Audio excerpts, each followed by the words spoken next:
bénisse. C'est avec joie que je salue chaque frère et chaque sœur dans le nom précieux de Jésus. Amen. D'abord, je vous demande pardon pour le retard avec lequel la porte d'entrée a été ouverte avec 20 minutes de retard, je crois. Mais heureusement, le culte a commencé à l'heure, à toujours temps. Ça ne fait pas retard. Que Dieu soit loué. Amen. Je vous apporte les salutations en Jésus-Christ de la part de notre frère Gérard d'Angleterre qui m'a téléphoné hier soir. Et également de la part de notre frère John Capia, toujours en Angleterre.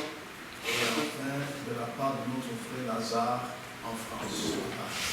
Nous vous ont tous salués au nom de Jésus-Christ. Amen. Nous allons nous lever pour lire dans la Bible. Nous prendrons aujourd'hui l'épître de Paul aux Éphésiens, chapitre 1, versets 3 à 14. Épître de Paul aux Éphésiens, chapitre 1, versets 3 à 14, je lis la parole de Dieu. Béni soit Dieu, le Père de notre Seigneur Jésus-Christ, qui nous a bénis de toutes sortes de bénédictions spirituelles dans les lieux célestes en Christ. En lui, Dieu nous a élus avant la fondation du monde, pour que nous soyons saints et irrépréhensibles devant lui, nous ayant prédestinés dans son amour à être ses enfants d'adoption par Jésus-Christ, selon le bon plaisir de sa volonté, à la louange de la gloire de sa grâce qu'il nous a accordée en son bien-aimé. En lui, nous avons la rédemption par son sang, la rémission des péchés selon la richesse de sa grâce, que Dieu a répandue abondamment sur nous, par toute espèce de sagesse et d'intelligence, nous faisant connaître le mystère de sa volonté, selon le bienveillant dessein qu'il avait formé en lui-même, pour le mettre à exécution lorsque les temps seraient accomplis, de réunir toutes choses en Christ, celles qui sont dans les cieux et celles qui sont sur la terre. En lui, nous sommes aussi devenus héritiers, ayant été prédestinés suivant la résolution de celui qui opère toutes choses d'après le conseil de sa volonté, afin que nous servions à la louange de sa gloire, nous qui d'avance avons espéré en Christ.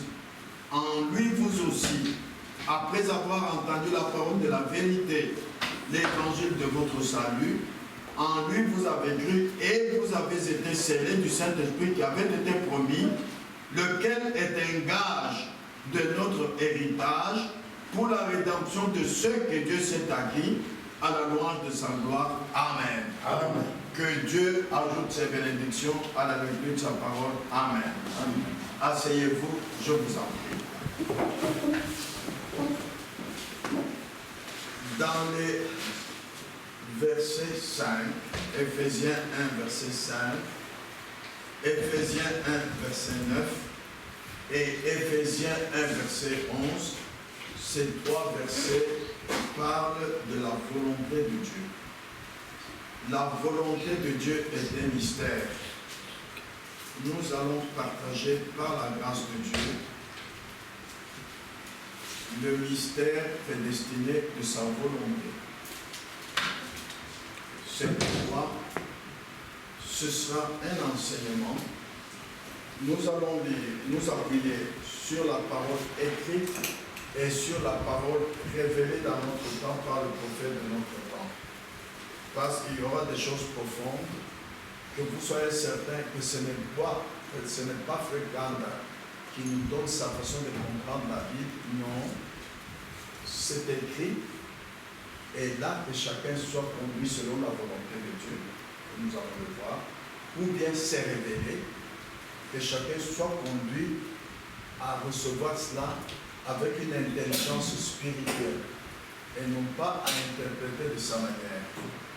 Nous lisons dans le mystère prédestiné de sa volonté, au paragraphe, à la page 3, paragraphe 2,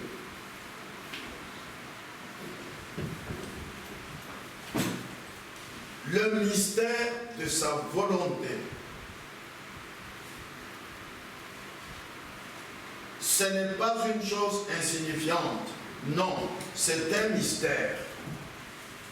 La volonté de Dieu est un mystère et chacun doit rechercher la volonté de Dieu pour lui-même. Ah, pas pour quelqu'un d'autre, pour toi-même.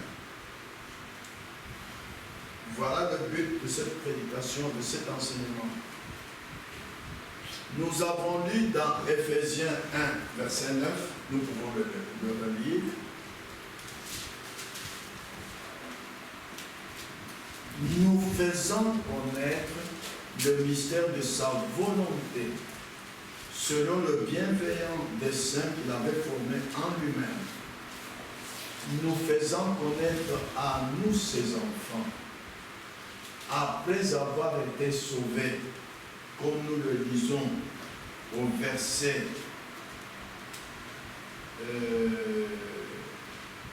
7, en lui nous avons la rédemption par son sang. Il faut faire attention, frères et sœurs, c'est une habitude de beaucoup de ceux qui vont à l'église. Une fois qu'il est baptisé, il dit c'est fini, j'ai la foi. Non, il faut bien lire les Écritures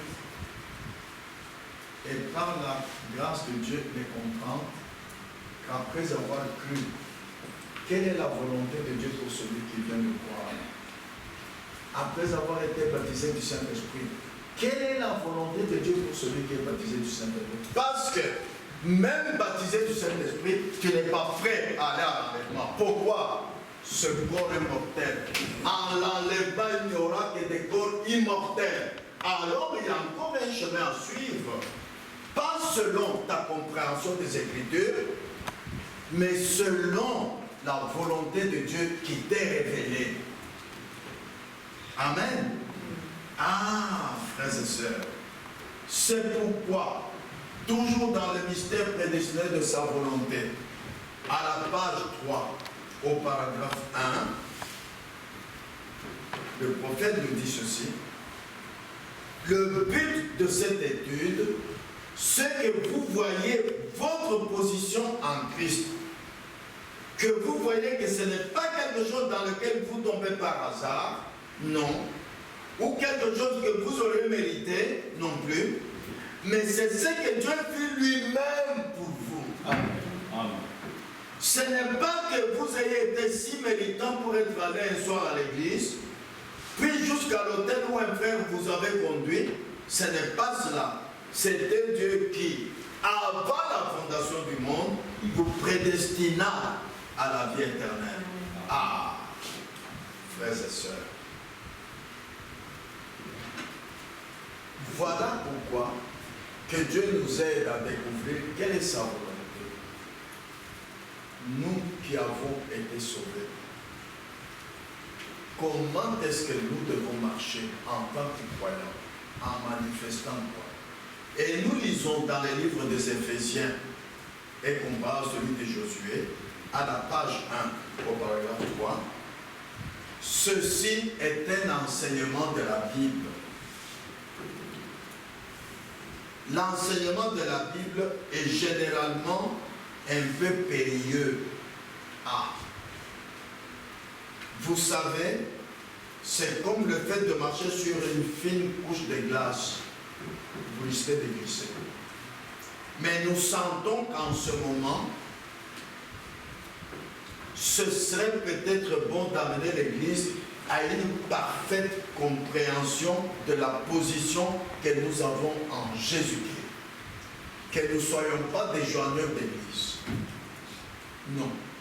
Nous devons comprendre la position parfaite de l'Église pour le moment. Où est-ce que nous en sommes? L'Église a pris son départ à la Pentecôte, au premier âge. Nous sommes au 7e âge. Mais quelle est la position de l'Église aujourd'hui? Nous ne voulons pas de Dieu historique. Prêcher, c'est certainement merveilleux. Mais je crois qu'enseigner va plus loin que cela. Spécialement pour l'Église. La prédication saisit généralement le pécheur, l'amène sous la condamnation par la parole. Mais l'enseignement place l'homme dans sa position. Alléluia. Amen.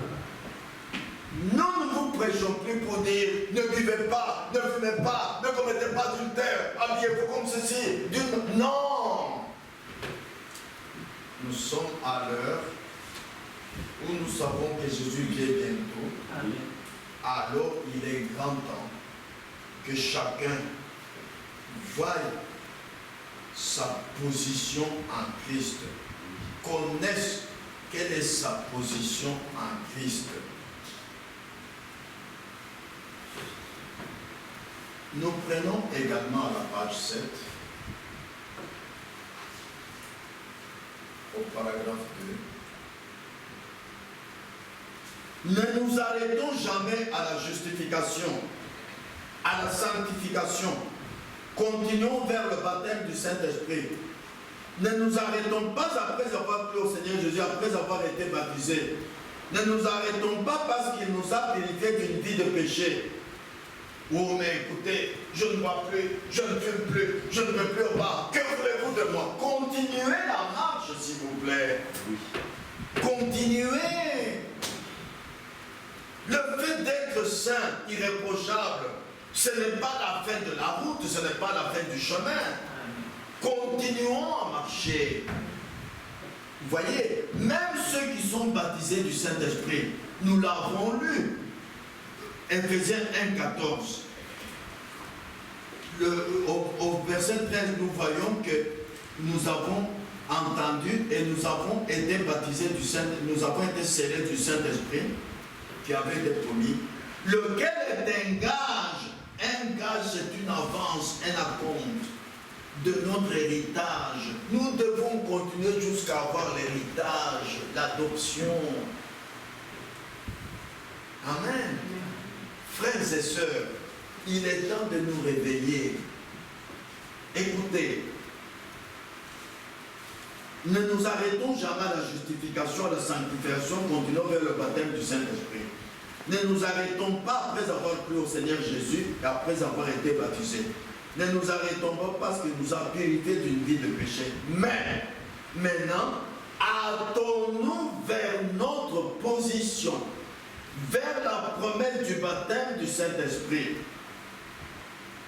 Car Pierre a dit le jour de la Pentecôte, car la promesse est pour vous, pour vos enfants et pour tous ceux qui sont au loin, en aussi grand nombre que le Seigneur, votre Dieu, les appellera. Amen. Mais quelle est cette promesse? Comment s'accomplit-elle, frères et sœurs? C'est par inspiration, conduit par le Saint-Esprit, après avoir été entré dans la terre promise, qu'il donna à chaque homme sa promesse. Nous parlons maintenant des enfants d'Israël.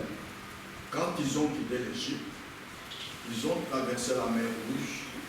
Ils ne pouvaient plus rentrer en Égypte. C'est un enseignement profond pour nous. Ça signifie quoi? Quand Dieu vous appelle à sortir du monde, coupez tous les ponts. Coupez tout. Si vous ne coupez pas, alors vous n'êtes pas agréable à Dieu. Vous n'êtes pas semblable aux enfants d'Israël. N'ayez jamais une bouteille de bière dans votre frigo qui un jour va vous attirer. Oh, j'ai un peu soif aujourd'hui. Coupez les ponts.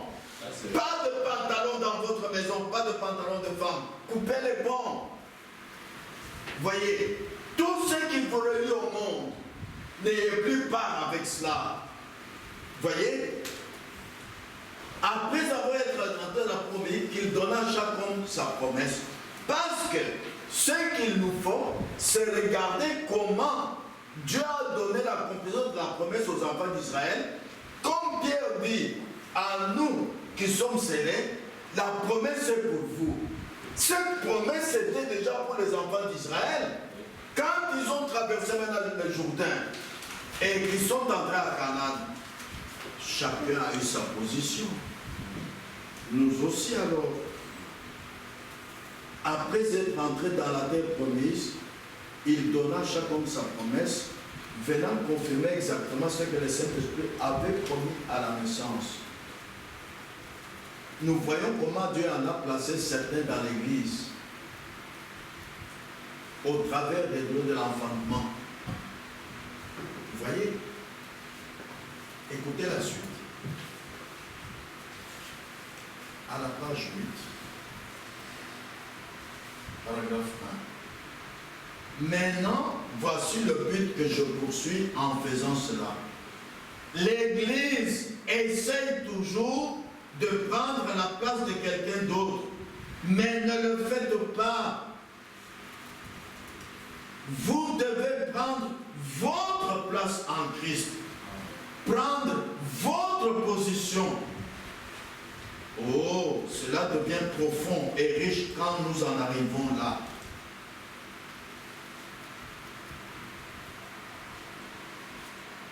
Je reviens encore à ce que j'ai dit pour les enfants d'Israël.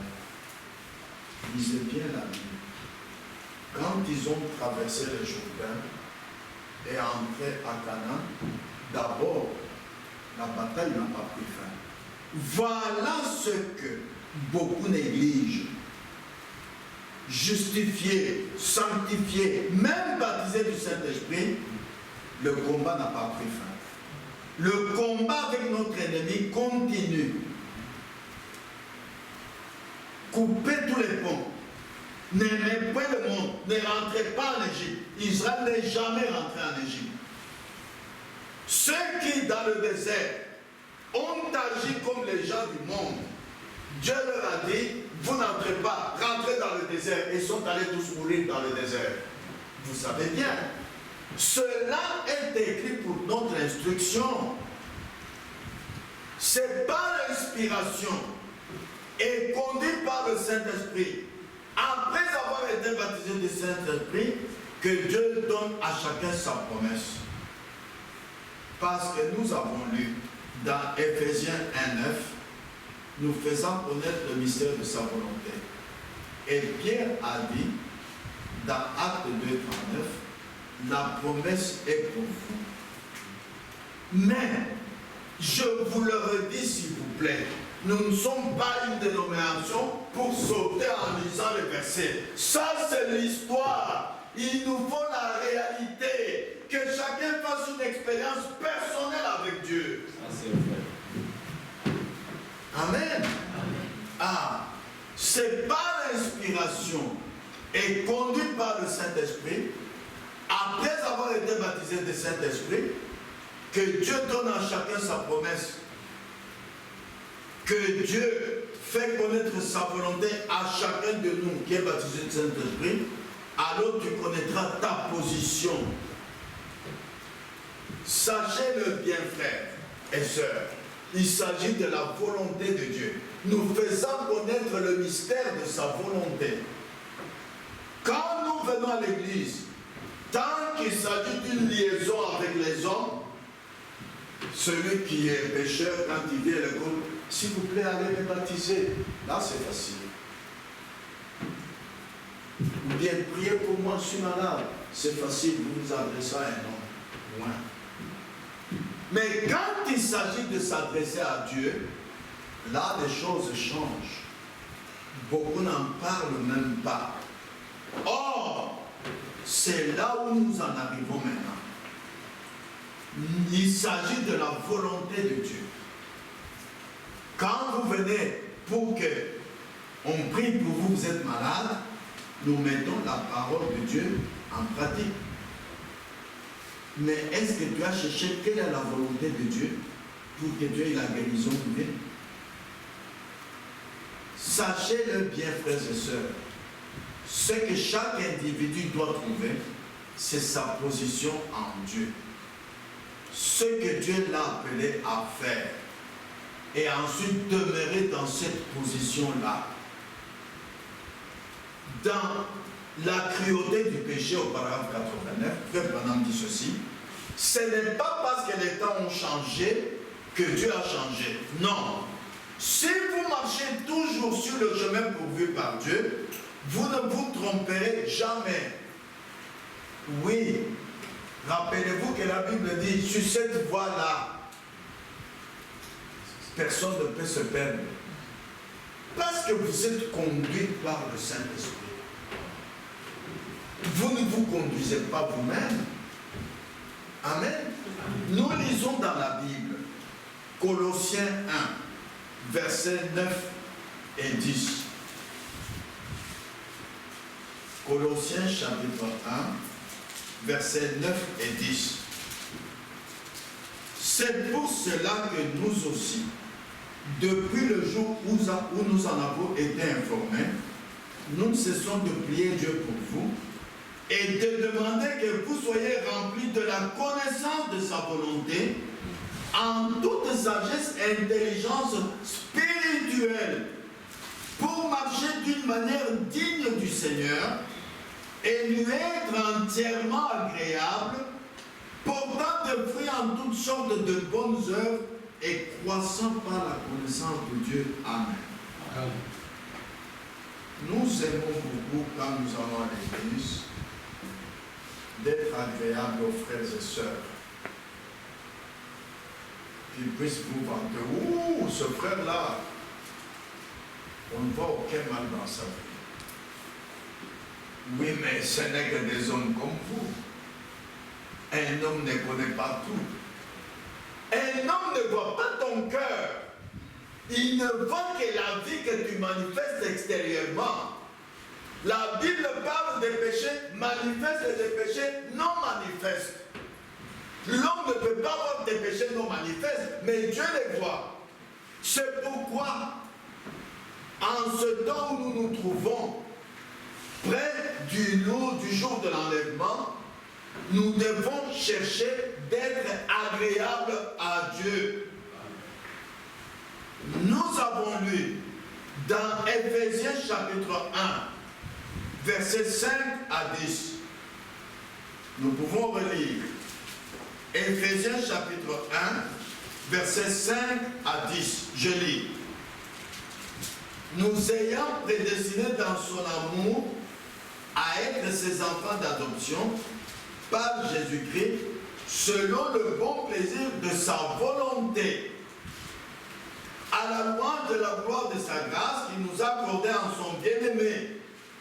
En lui, nous avons la rédemption par son sang, la rémission des péchés selon la richesse de sa grâce, que Dieu a répandu abondamment sur nous par toute espèce de sagesse et d'intelligence, nous faisant connaître le mystère de sa volonté, selon le bienveillant dessein qu'il avait formé en lui-même, pour le mettre à exécution lorsque les temps seraient accomplis de réunir toutes choses en Christ, celles qui sont dans les cieux et celles qui sont sous la terre.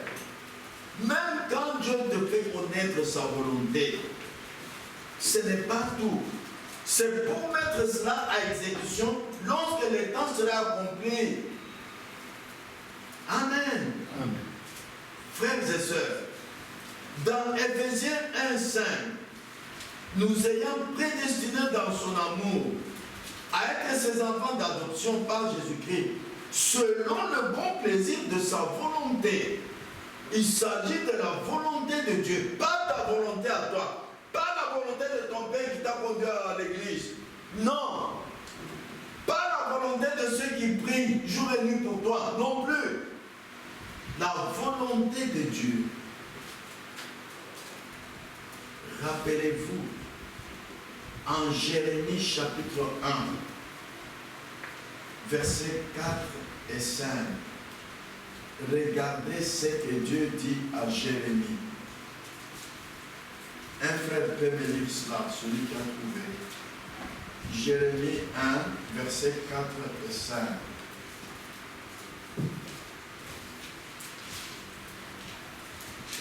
La parole de l'Éternel me fit adresser en ces mots. Avant que tu fusses formé dans le ventre de ta mère, je te connaissais, et avant que tu fusses sorti de son sein, je t'avais consacré, je t'avais établi prophète de nation. Amen. Ce n'est pas toi qui as voulu que tu viennes à l'église. Non. Dans ta famille, il y a beaucoup de membres de ta famille qui ne veulent pas venir écouter la parole de Dieu.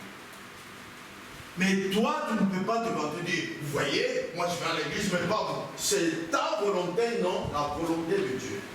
Ce n'est pas moi, votre frère, par ma volonté qui ai voulu être prédicateur. Non. Regardez la volonté de Dieu, comment elle s'accomplit pour Jérémie. Quand il était encore dans le ventre de sa mère, Dieu a connu Jérémie et l'a établi prophète dans le ventre de sa mère. Nous sommes prédestinés à être ce que nous sommes par la volonté de Dieu. Avant même que le monde soit créé, Dieu nous connaissait et nous a prédestinés. Parce que la Bible dit, ceux qu'il a connus d'avance, il les a aussi prédestinés. Ceux qu'il a prédestinés, il les a justifiés. Ceux qu'il a justifiés, il les a glorifiés. Selon le bienveillant dessein de sa volonté, pas ta volonté à toi. Écoutez Éphésiens 1, verset 11. La Bible nous dit ceci. En lui, nous sommes aussi devenus héritiers, ayant été prédestinés suivant la résolution de celui qui opère toutes choses d'après le conseil de sa volonté. Alléluia. Ça c'est bien, mais est-ce que beaucoup de ceux qui vont à l'église tiennent compte de ça? Celui qui opère toutes choses, tout, d'après le conseil de sa volonté. C'est pourquoi le prophète dit ceci, frère Branham. Dans Quand l'amour s'élance, paragraphe 5, vous savez, c'est étrange de voir que nous, les humains, nous aimons faire les choses par nous-mêmes, mais nous sommes des enfants de Dieu et bien des fois, nous devons simplement prendre un siège, nous asseoir jusqu'à Dieu vienne faire la chose à sa façon. Quoi que ce soit que tu veuilles faire, rappelle-toi que Jésus a dit, voilà comment vous devez prier. Notre Père qui es aux cieux, que ton règne vienne, que ta volonté soit faite sur la terre comme au ciel. Est-ce que vous tenez compte de cette parole-là? C'est très profond. Quand tu viens appelé par Dieu à l'église, tu ne peux plus rien faire de toi-même. Non. Il faut toujours confier cela à Dieu et attendre que Dieu te montre sa volonté. Amen. Amen. C'est bien étrange qu'il y a des gens, par exemple, je vous ai lu au début de l'année ceci, dans Parle à cette montagne, paragraphe 5. La grande chose que nous recherchons dans tout réveil, c'est 1. Amener les âmes perdues à Christ. 2. Réveiller l'Église, la ramenant à un état spirituel là où elle doit être, dans une communion intime avec Dieu. 3. Prier pour les malades. 4. Susciter la communion entre les églises. Il y a des églises qui disent, bon, aujourd'hui après le culte, que 2 personnes aillent à l'hôpital, prier pour les malades. Non, c'est anti-biblique. C'est anti-biblique. Tu ne peux pas prendre une écriture, la mettre en pratique sans que Dieu t'ait montré sa volonté. Par exemple, susciter la communion entre les églises. L'écuménisme dit quoi? Rassemblons-nous, rassemblons-nous. Non, c'est anti-biblique. Rappelez-vous 2 voisins, la vision de frère Branham, qui avait des canards. Et ils avaient mis un grand mur en verre. Les 2 bassins d'eau étaient voisins. Les canards se voyaient à travers le vide. Ils voulaient bien entrer en communion, mais il n'y avait pas moyen. Leur propriétaire avait mis un mur en verre. Alors, est-ce qu'il y a un des voisins qui a dit, écoutez, c'est assez les canards veulent être en communion et cassons le mur de verre. Non! Il s'agit de la volonté de Dieu. Dieu a fait pleuvoir une pluie qui n'est pas de tous les jours. Les eaux sont montées jusqu'au-delà du mur de verre et les canards sont entrés en communion. Tout ce que je vous ai lu ici, prier pour les malades, c'est selon la volonté de Dieu. Susciter la communion entre les églises, c'est selon la volonté de Dieu. Réveiller l'église pour la ramener à un état spirituel, c'est selon la volonté de Dieu. Amener les âmes perdues à Christ, c'est selon la volonté de Dieu. Nous ne pouvons rien faire de nous-mêmes. Non, mon frère, non, ma soeur. Celui qui opère toutes choses d'après le conseil de sa volonté. Maintenant, disons, dans les premières expériences spirituelles, le prophète nous dit ceci, au paragraphe 6. Les premières expériences spirituelles, au paragraphe 6.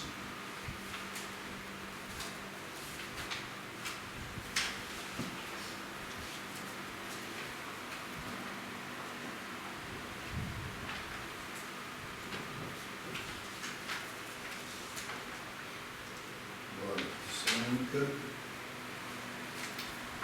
voilà, 6.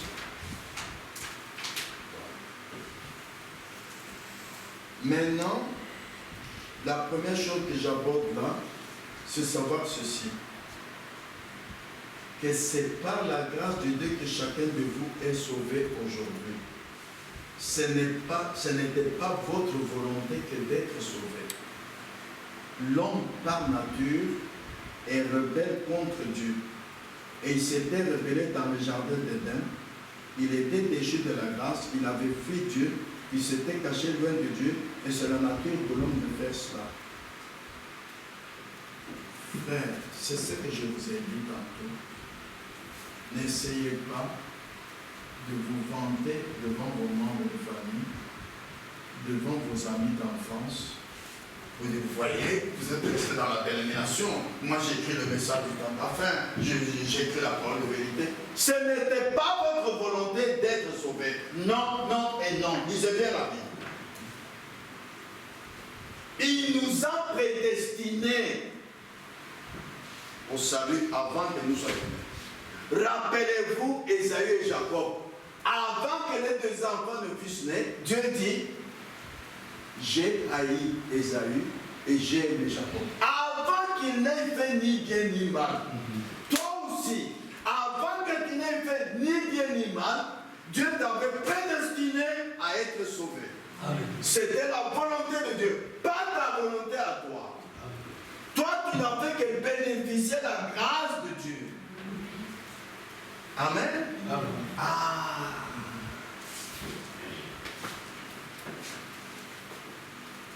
Frères et sœurs, nous lisons maintenant dans David, le vaillant guerrier. Le prophète nous dit ceci. Maintenant que nous savons que ce n'est pas ta volonté à toi qui t'a amené à être sauvé, alors ton orgueil tombe, n'est-ce pas, aujourd'hui. Que Dieu soit loué. Amen. Tous ceux qui marchaient comme ça, écoutez, moi je suis sauvé devant les dénominationnels, eh bien, aujourd'hui, Dieu vous donne l'occasion de savoir que vous étiez en erreur. Ce n'est pas par ta volonté, par ton choix, que tu as quitté la dénomination pour venir vers la parole de vérité. Non, c'est par la volonté de Dieu. Et maintenant, nous disons ceci. Dans David le vaillant guerrier, au paragraphe 25.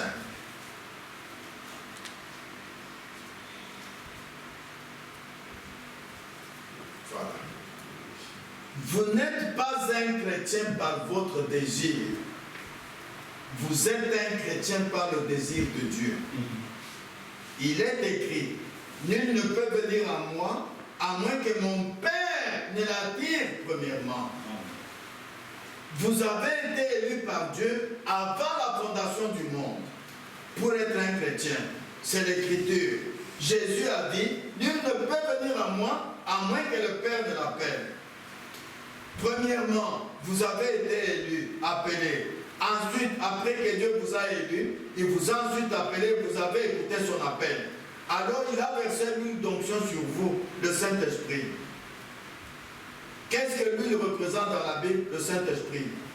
Quand il a versé l'huile, il l'a baptisé du Saint-Esprit sous forme symbolique. Vous voyez? Il s'agit de la volonté de Dieu.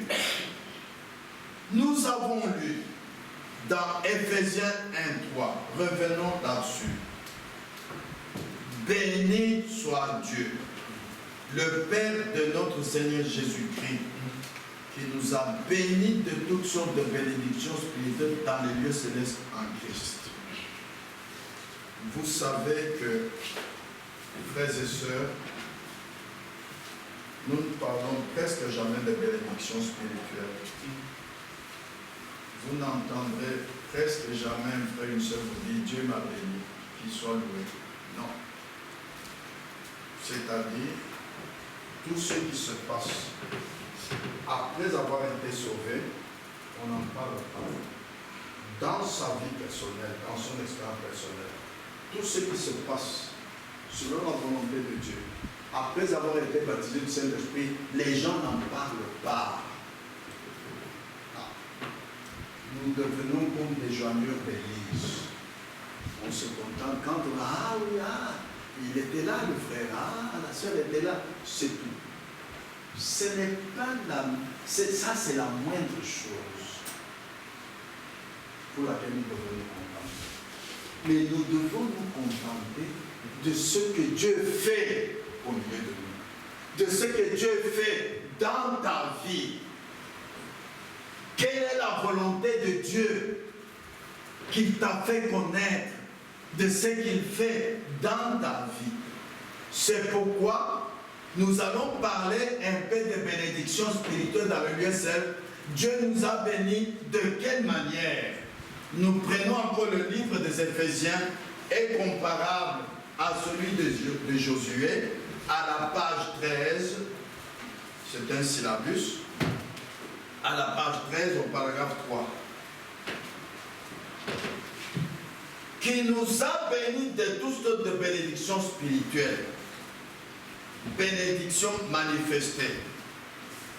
Pas seulement quelques-unes aux apôtres et quelques-unes à celui-ci, mais il nous a bénis de toutes sortes de bénédictions spirituelles.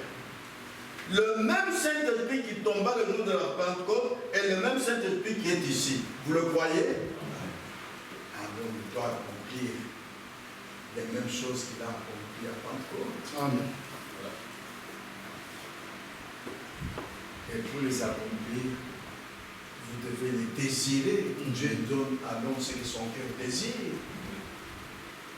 Après chaque prédication, quand le prédicateur vous dit prions, qu'est-ce que vous désirez après avoir entendu la prédication? Qu'est-ce que vous demandez à Dieu? Demandez, on vous donnera. Jacques dit que vous ne le recevez pas parce que vous ne demandez pas. Le même Saint-Esprit qui fit crier Marie et parler en langue, qui lui donna un moment merveilleux, la réjouissant par les choses qu'elle faisait, est le même Saint-Esprit présent au milieu de nous. À la page 14, il dit ceci.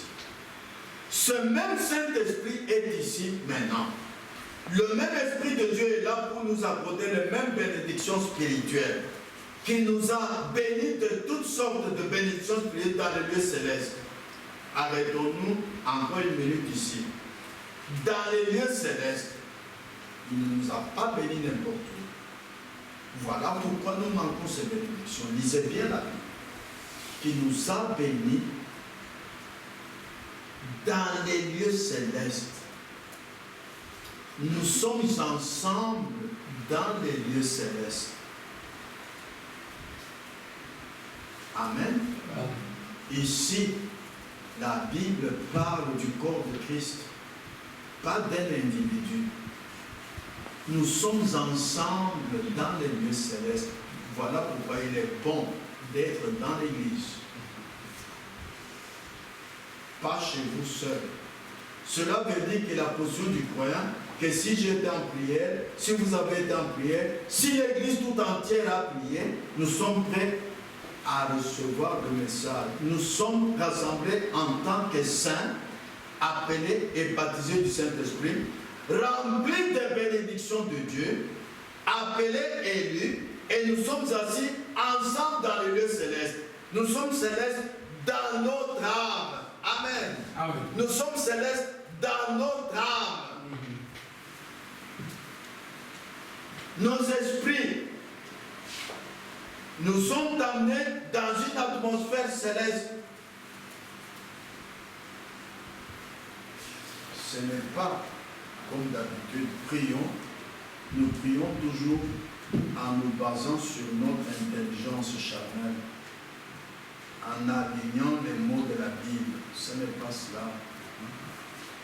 Il est temps de nous tourner vers autre chose plus profonde, dans les lieux célestes en Christ, étant emmenés dans une atmosphère céleste. Oh frère, vous y êtes. Si nous étions assis ici dans une atmosphère céleste, le Saint-Esprit passant sur chaque cœur régénéré qui est devenu une nouvelle créature en Jésus-Christ, tous les péchés seraient sous le sang, dans une adoration parfaite, avec nos mains levées vers Dieu et nos cœurs élevés, assis dans les lieux célestes en Jésus-Christ, adorant ensemble. Dans les lieux célestes, vous êtes-vous déjà assis dans l'un de ces lieux? Le prophète dit, je m'y suis assis jusqu'à ce que je pleure de joie et que je dise, oh Dieu, ne me laisse jamais quitter cet endroit. Revenons au mot, les lieux célestes en Jésus-Christ. Nous bénissons de toutes sortes de bénédictions spirituelles. Nous bénissons de quelle manière? Par la guérison divine, par la préscience, par la révélation, par des visions, par la puissance, par les langues, l'interprétation des langues,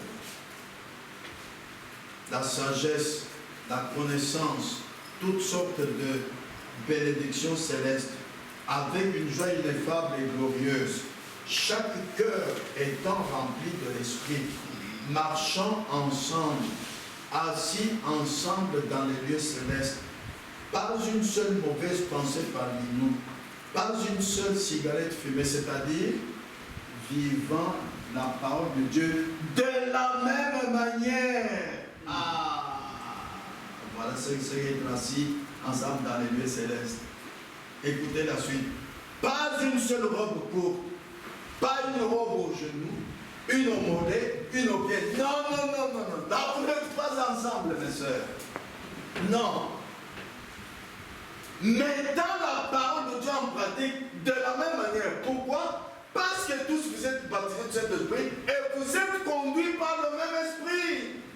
Comment est-ce que le Saint-Esprit peut prendre la parole, la faire vivre à mon frère Jean-Claude, la même écriture de cette manière, et me faire vivre moi de cette manière-là? Non, ce n'est pas possible, frères et sœurs. Réveillez-vous.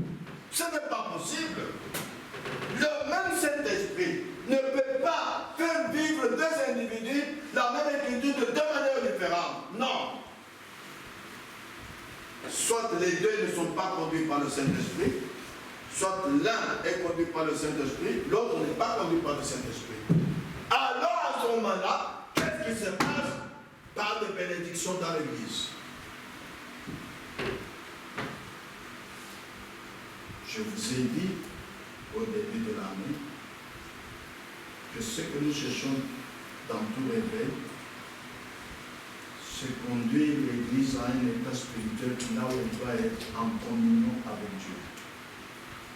La Bible dit dans Acte 3, ceux qui avaient cru n'étaient qu'un cœur et qu'une âme. Voilà ceux qui peuvent être conduits dans le lieu céleste en Christ, et bénis de toutes sortes de bénédictions spirituelles. Ils n'ont qu'un cœur et qu'une âme. Frères et sœurs, tout le monde parlant dans l'amour, personne n'entretenant de mauvais sentiments envers quelqu'un. pas une seule mauvaise pensée. Tout le monde, d'un commun accord, étant dans un même lieu. Alors, le Saint-Esprit tombera peut-être sur quelqu'un et dira, ainsi dit le Seigneur, allez à un certain endroit et faites une certaine chose. Observez cela arriver exactement, voyez-vous. Ainsi dit le Seigneur. Faites une certaine chose à un certain endroit. Regardez cela arriver avec exactitude. Il nous a bénis ensemble dans toutes sortes de bénédictions célestes dans les lieux célestes. Amen. Maintenant, écoutez ceci. À la page.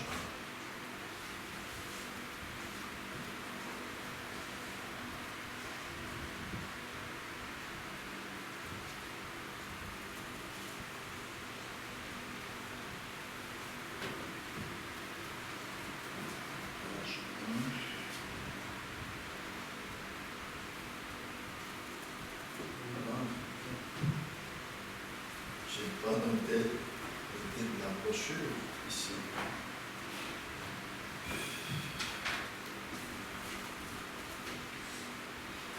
Page 1. C'est une page 1. Le livre des Éphésiens.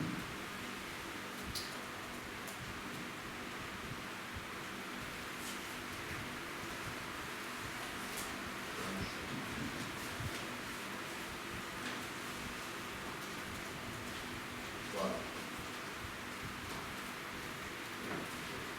Nous avons lu, béni soit Dieu, qui nous a bénis de toutes sortes de bénédictions spirituelles dans les lieux célestes. Maintenant, écoutez. Saviez-vous que votre propre conduite peut